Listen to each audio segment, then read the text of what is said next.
এই রোজা রাখার সঙ্গে যদি আমরা খবিশ খাবার খাই তাহলে এই রোজার উপকারিতা থেকে আমরা বঞ্চিত হই।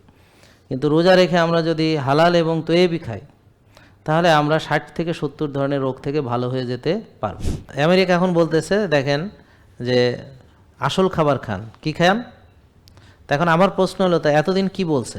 শয়তানের পদাঙ্ক অনুসরণ করছি এভাবে যে আল্লাহ বলেছেন হালাল এবং তৈয়ব খেতে, আমরা অনেক ক্ষেত্রে হারাম খাচ্ছি বা অনেক ক্ষেত্রে আমরা খবিশ খাবার খাচ্ছি। আসসালামু আলাইকুম রহমতুল্লাহি ওয়া বারাকাতুহু। কেমন আছেন সবাই?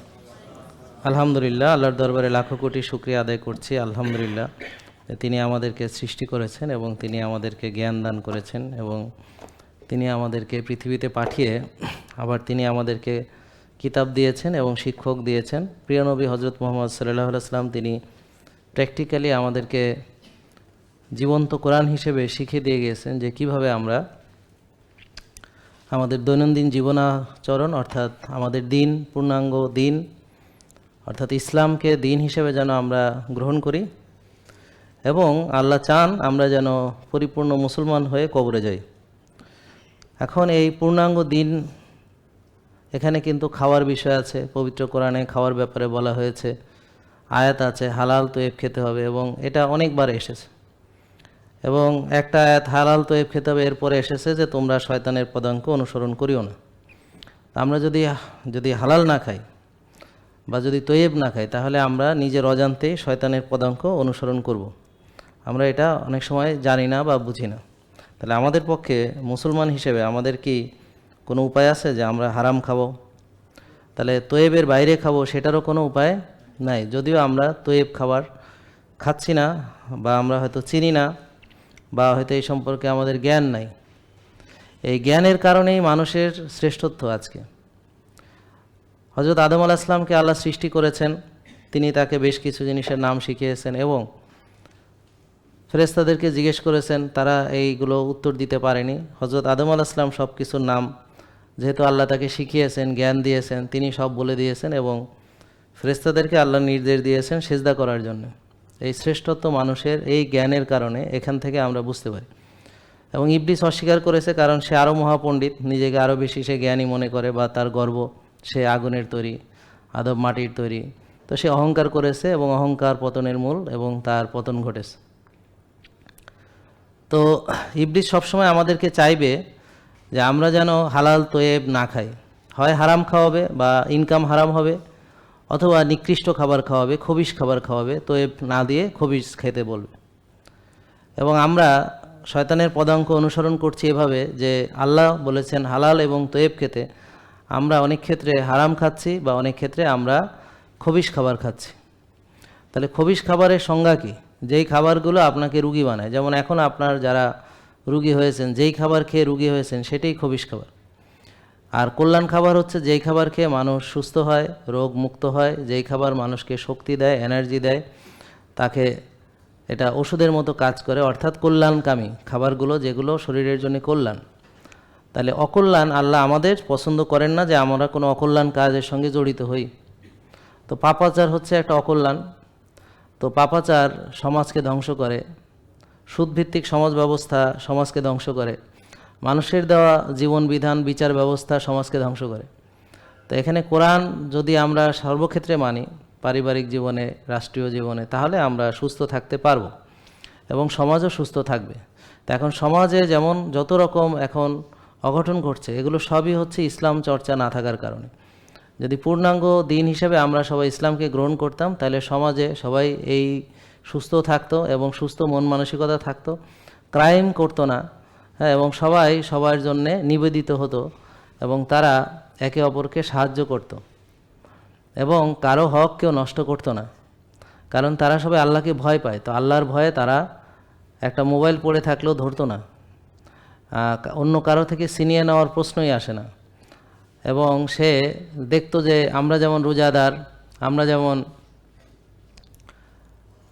ডুব দিয়ে পানি খাই না বা বাথরুমে গিয়ে খাবার খেয়ে ফেলি না, কারণ আমরা জানি যে আল্লাহ তো দেখেই ফেলবে, আমি যদি খাই আল্লাহ তো জানবেই।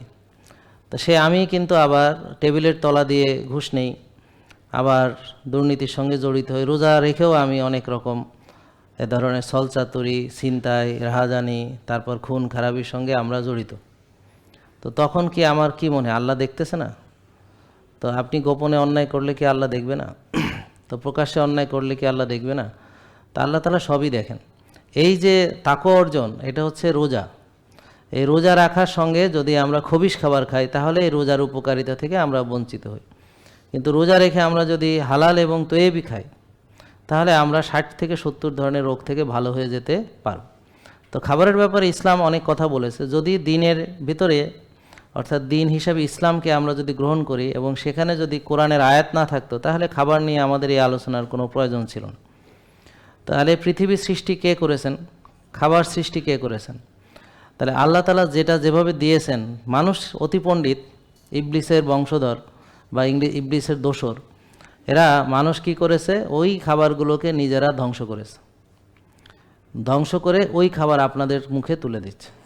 কারণ এটা হলো ইবলিস যেমন হজরত আদম আলাইহিস সালামকে গন্ধম ফল খাওয়াইছে, ঠিক একইভাবে এই ইবলিসেরই মানে তাদের যে অনুসারীরা আমাদেরকে এখন প্রসেসড আল্ট্রা প্রসেসড ফুড দিয়ে সব ভরে গেছে, খাবারকে বিকৃত করা হয়েছে। এবং ইবলিস বলেছে যে আমি মানুষকে বিভ্রান্ত করব বা পথভ্রষ্ট করব বিকৃতির মাধ্যমে।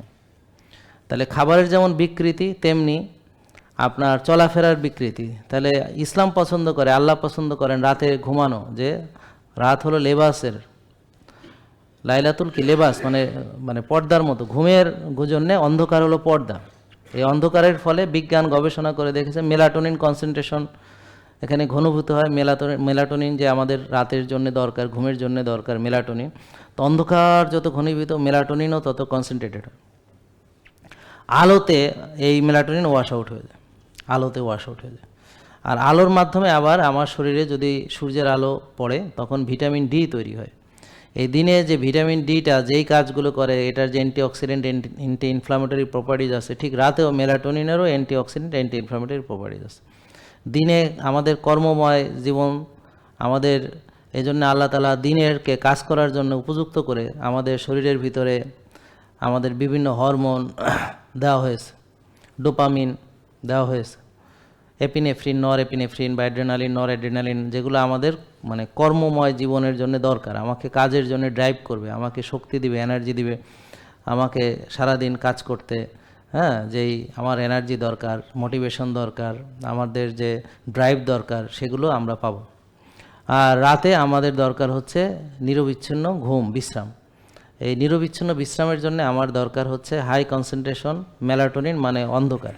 তা আল্লাহ অন্ধকার দিয়েছেন। আর ইবলিস বলবে রাত জাগো, ইবলিস বলবে রাত ঘুমায়ো না, ইবলিস বলবে ব্যায়াম করো না, ইবলিস বলবে অলসতা করো। আর আল্লাহ বলেছেন শক্তিশালী মুমিন আল্লাহর কাছে বেশি প্রিয়। আর অলসতা, অলস মস্তিষ্ক শয়তানের হচ্ছে কারখানা। আর অলস শরীর হলো ধ্বংস, মানে যে কোনো জিনিস ব্যবহার না করলে সেটা নষ্ট হয়ে যাবে, ধ্বংস হয়ে যাবে। তাহলে ধরেন আপনার যদি শরীরকে ব্যবহার না করেন তাহলে কী হবে? শরীর নষ্ট হয়ে যাবে। যদি ধরেন একটা ধারালো ছুরি ব্যবহার না করেন তাহলে ছুরি কী হবে? জং পড়ে নষ্ট হয়ে যাবে। যদি আপনি একটা গাড়ি কিনে ফেলে রাখেন 50 বছর, তো ওই গাড়ি থাকবে? একদম ব্র্যান্ড নিউ গাড়ি, তাও নষ্ট হয়ে যাবে। বিমান আকাশে না উঠলে ফেলে রাখলে বিমানও নষ্ট হয়ে যাবে। তো পৃথিবীকে আল্লাহ তাআলা একটা রুলসের উপরে রেখেছেন, সেটা হলো তোমরা যদি কোনো জিনিসকে ব্যবহার না করো সেটা এমনিতে নষ্ট হয়ে যাবে। এটা ডিসইউজ। হ্যাঁ, আমরা যেমন মাসেল একটা ধরেন আমরা হাতটা ব্যান্ডেজ করে 2 বছর রেখে দিলাম, দেখবেন এই মাসেল সব নাই হয়ে গেছে। এবং যখন হাতটা খোলা হবে আপনি আর নাড়াইতে পারবেন, এই জয়েন্টগুলো মানে একটার সাথে এবার আর মেলবে না, এটা ফিক্সড হয়ে যায়। বুঝতে পারছেন? তো এরকম যাদের হাত ভেঙেছে 3 মাস হাত ব্যান্ডেজ, দেখবেন ওই হাতটা চিকন হয়ে গেছে। এবং ওই আমার যেমন এই হাতে একবার হয়েছিল, তার হাতটা এরকম পুরো মেলতো না, এই এতটুকু আসতো, আস্তে আস্তে এখন মেলছে। এবং আমার ডান হাত সবসময় বাম হাতের চেয়ে মাংস বেশি ছিল, মোটা ছিল, কিন্তু আমার ওই হাত ভাঙার পরে, বেঁধে রাখার পরে আমার এই হাতটা চেয়ে এই হাত আরও শুকায় গেছে। তো এইভাবে আপনারা কোনো জিনিস ব্যবহার না করলে সেটা নষ্ট হবে। তা আমরা যদি শরীরের ব্যবহার না করলে তাহলে কী হবে? শরীর, তো ইবলিস চায় আপনারা রুগী হন এবং আপনারাও চান আপনারা রুগী হন। তো আপনাদের দুজনের বেশ সুন্দর একটা মানে সম্পর্ক। তো আপনি চান বেশি খাইতে, ইবলিসও বলে বেশি খাইতে, আপনি চান নষ্ট খাইতে, ইবলিসও বলে খবিশ খাবার বেশি করে খাও। তো এখন আপনি রাত জাগতে পছন্দ করেন, ইবলিস আরও আপনাকে বলে ঠিক আছে এটা খুবই ভালো, তুমি রাত জাগো, তুমি টেনশন করো, তুমি অলসতা করো। তো এতে করে আপনার রুগী হয়ে যাবেন। যাদের ডায়াবেটিস হয় কীভাবে হয়? ভরা কলসি ভরে গেছে, কলসি কী হয়েছে? ইয়া কলসি কী হয়েছে, ভরে গেছে, তাই না? এখন আরও যদি পানি ঢালতে যান ঢুকবে নাকি উতলে পড়বে?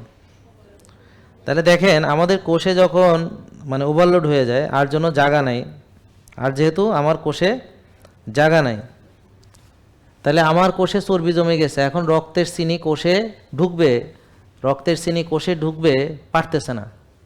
কোষ কী হয়েছে, ভরা। কি দিয়ে ভরা? চর্বি দিয়ে ভরা। কি দিয়ে ভরা?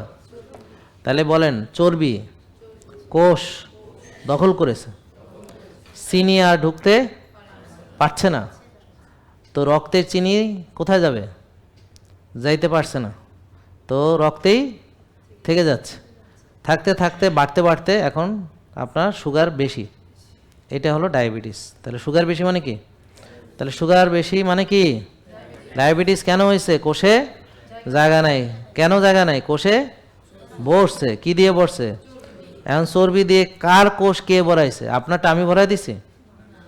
তাহলে যারটা সেই ভরাইছে।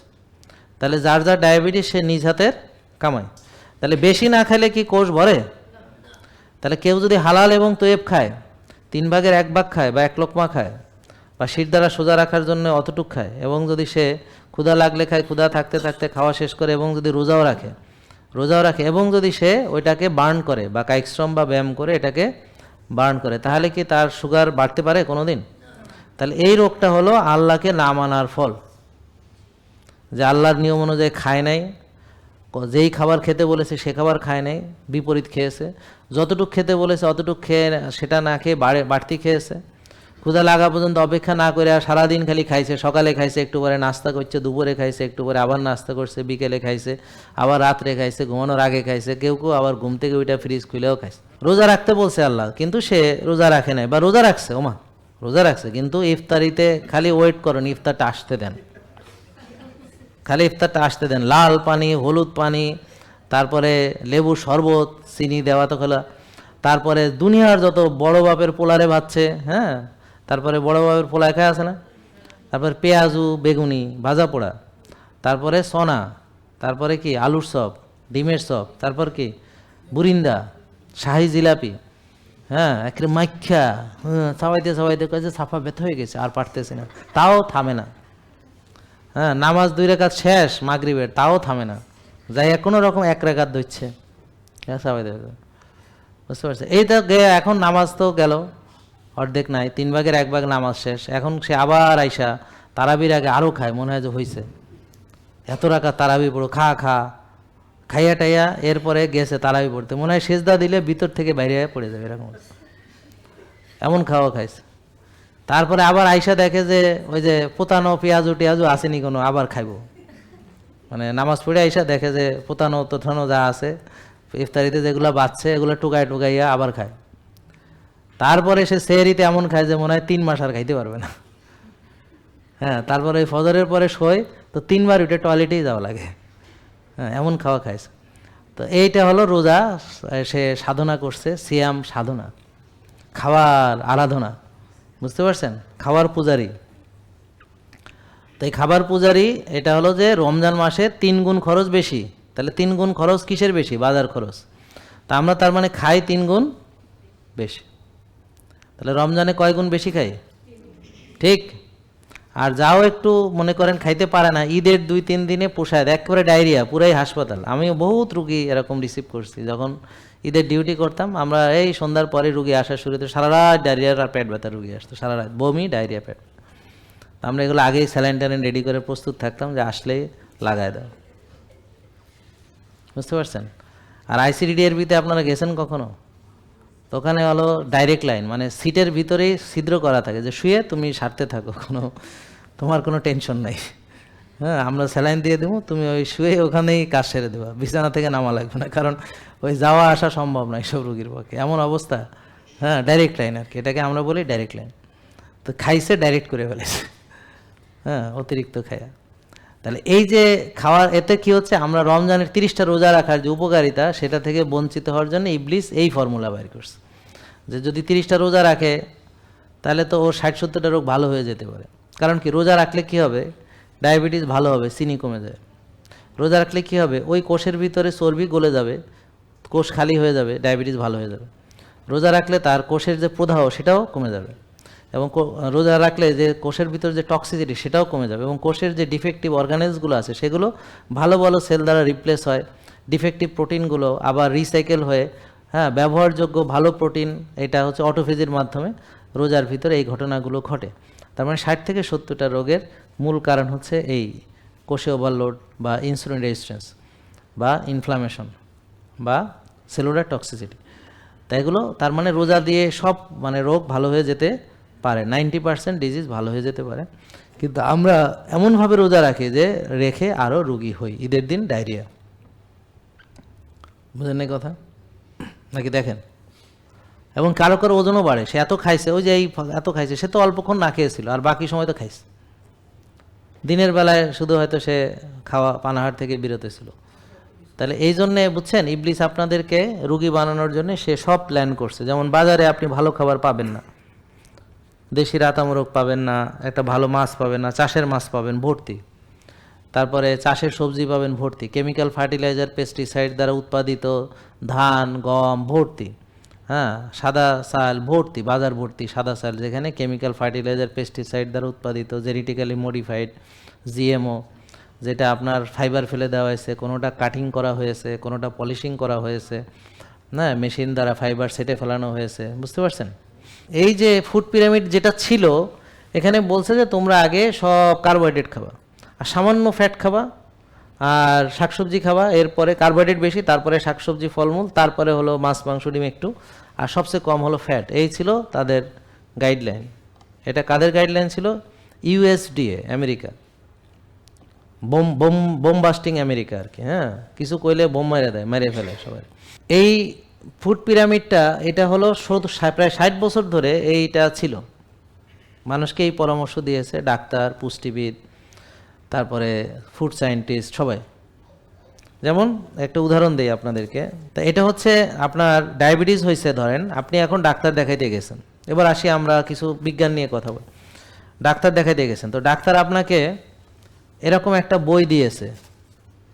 কি দিয়েছে? এরকম একটা বই। তা ডায়াবেটিস রুগীকে আবার একটু দেখি আপনাদেরকে, যাদের ডায়াবেটিস আছে, ঠিক আছে? তো এই বইটা পাইছেন কিনা? আচ্ছা, তাহলে এখানে দেখেন চিনি বেশি রুগীকে 6 বেলা চিনি খাওয়ার তালিকা।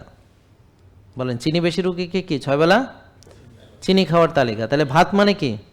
চিনি। রুটি মানে চিনি। ফল মানে চিনি। দুধ মানে চিনি। চিনি মানে তো চিনি।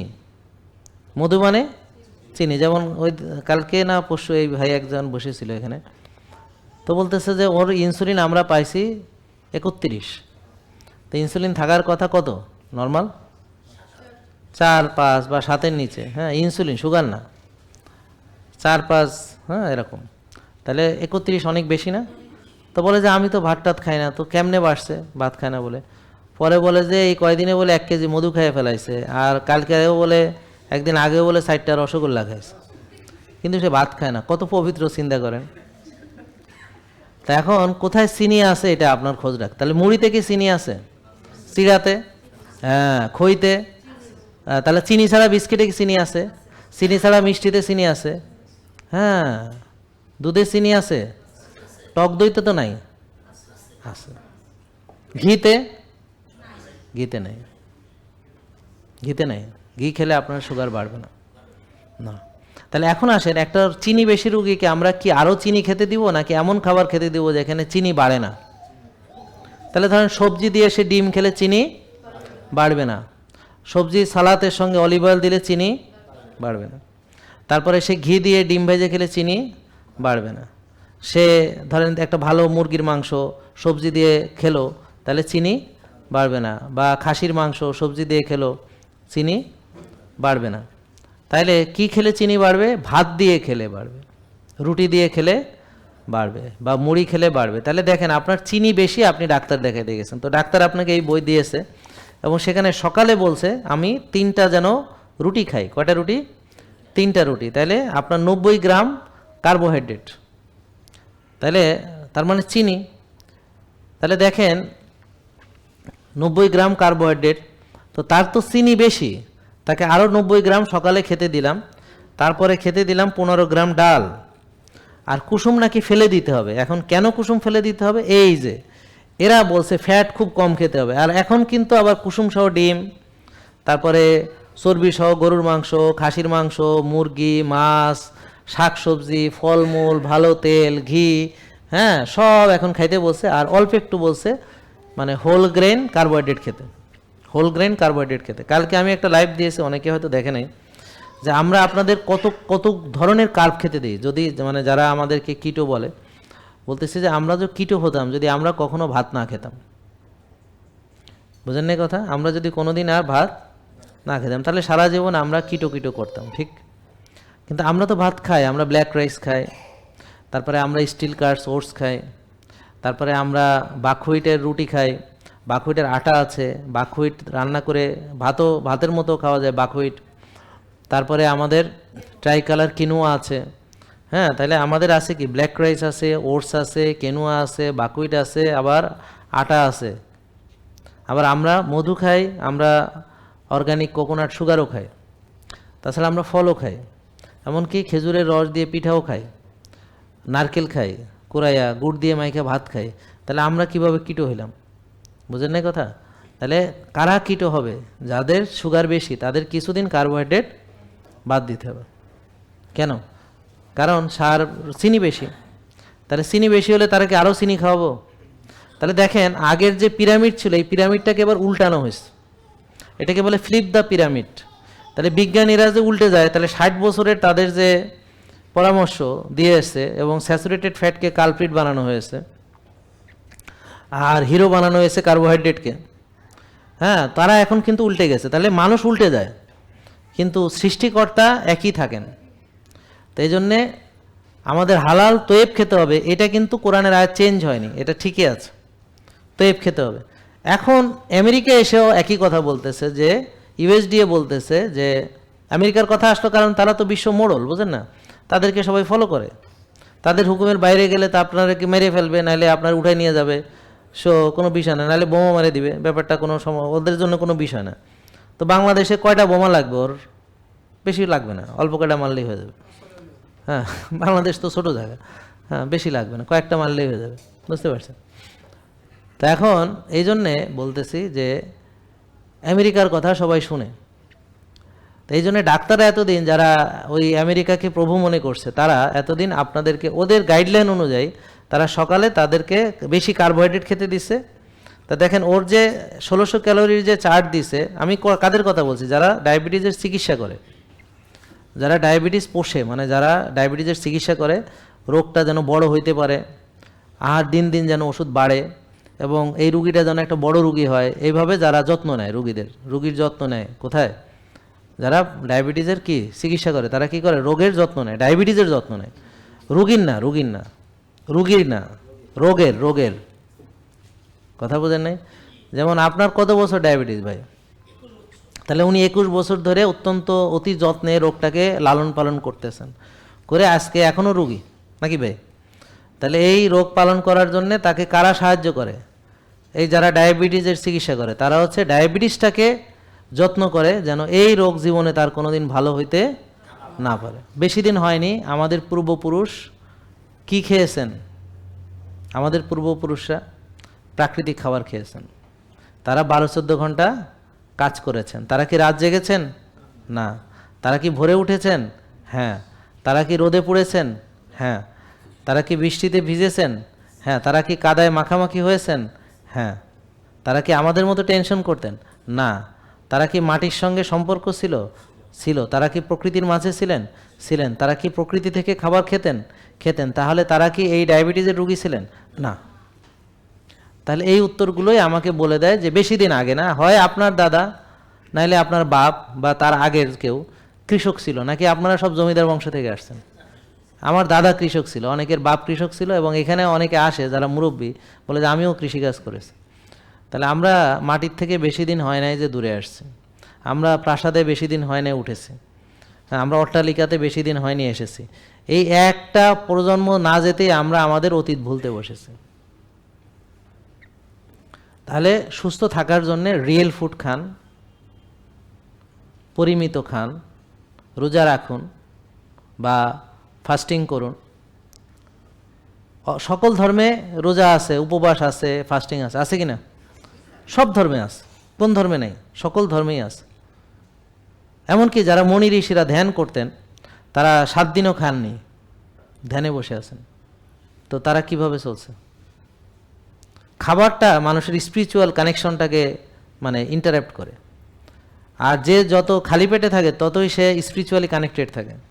আচ্ছা, আমেরিকা এখন বলতেছে দেখেন যে আসল খাবার খান। কি খান? এখন আমার প্রশ্ন হলো, তা এতদিন কি বলছে? দেখেন বার্তাটি খুবই সহজ, আসল খাবার খান। এটা আমার কথা না, এটা আচ্ছা, মেসেজটা কার? এটা পড়া দরকার। এটা হচ্ছে Robert F Kennedy junior, secretary, মার্কিন স্বাস্থ্য মানব সেবা বিভাগ, আর ব্রুক এল রলিন্স, সেক্রেটারি, মার্কিন কৃষি বিভাগ। আমি বলতেছি যে বিজ্ঞান যে পরিবর্তনশীল হয় তা কেন? দেখেন ওরা বলতেছে যে 90% স্বাস্থ্যসেবা ব্যয় হয় দীর্ঘমেয়াদী রোগে, এবং এগুলো জেনেটিক না, এটা হলো স্ট্যান্ডার্ড আমেরিকান ডায়েট যারা ফলো করেছে এরাই এটা আগেই অনুমান করা মানে যায় যে পূর্বানেমীয় মানে কি, মানে এটা আগেই অনুমান করা যায় যে যারা ওই ধরনের ওই যে আগের ফুড পিরামিড যারা ফলো করেছে তাদের এই অতিমাত্রায় প্রক্রিয়াজাত খাবারের উপর তারা নির্ভরশীল হয়ে পড়েছে এবং অলস জীবনযাপন। তাহলে মানুষকে রোগী হওয়ার জন্য দুটো মানে মেইন যে ফ্যাক্টর, একটা হলো বেশি খাওয়া, নষ্ট খাবার বেশি খাওয়া, আর একটা হচ্ছে অলস জীবনযাপন করা, মানে অ্যাক্টিভিটি না করা, কায়িক শ্রম না করা। এই দুটোই হচ্ছে মেইন। আর অন টপ অফ দ্যাট আপনাকে রাত জাগতে হবে, টেনশন করতে হবে, দুশ্চিন্তা করতে হবে, হতাশাগ্রস্ত হতে হবে, এক্সাইটেড হতে হবে ইত্যাদি। দেখেন মেলে কিনা? তাহলে আমাদের রোগী হওয়ার জন্য কয়টা জিনিস লাগবে?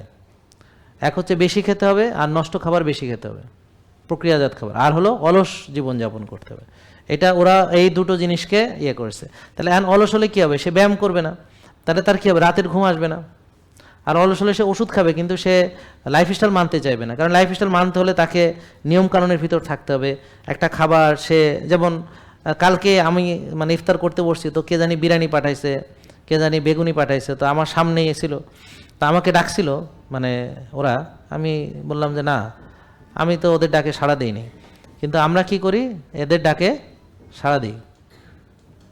বিরিয়ানি আমাকে ডাকে, বিরিয়ানি মনের ভুলে আমি খেয়ে ফেলি, জিলাপি ডাকে, পেঁয়াজু ডাকে, বেগুনি ডাকে, তা এদের ডাকে আমরা কি করি? সাড়া দিই। ব্যাপারটা বুঝতে পারছেন? তো সামনে থাকলে কি হয়? লোভ আসে, লোভে খাইতে মন চায়।